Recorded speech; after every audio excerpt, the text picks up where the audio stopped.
మరి రథసప్తమి అనంగాల్నే తలపైన జిల్లేడు ఆకులు పెట్టుకొని స్నానం జేస్తారు.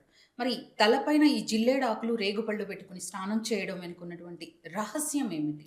మనకు రథసప్తమి రోజు జిల్లేడు ఆకులను, రేగి పండ్లను, అలాగే రేగి పండ్ల యొక్క ఆకును కూడా పెట్టుకొని వారు స్నానం చేయడం. ఇది ప్రాంతీయ భేదాలలో కొంతమంది పాటిస్తారు, కొంతమంది పాటించరు అని చెప్పొచ్చు. కానీ ఈ దాన్ని నిజంగా పాటిస్తే వారికి ఆరోగ్యం అనేది అభివృద్ధి చెందుతుందని అది ఎలా అంటే సప్తమి రోజు కాబట్టి హ్మ్. 7 జిల్లేడు ఆకులను తీసుకొని హ్మ్. వాటిపైన 7 మన రేగి యొక్క ఆకులను పెట్టి వాటిపైన రేగి పండ్లను పెట్టుకొని స్నానం ఆచరిస్తారు.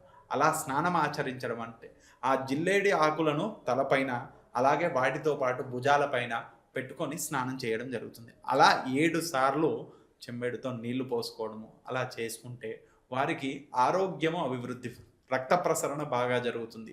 ఎముకలు దృఢపడతాయి. వాళ్ళకు ఎటువంటి చర్మ వ్యాధులు అనేటివి రాకుండా ఉంటాయి అని చెప్పేసి ఈ విధంగా స్నానం చేయించడం జరుగుతుంది.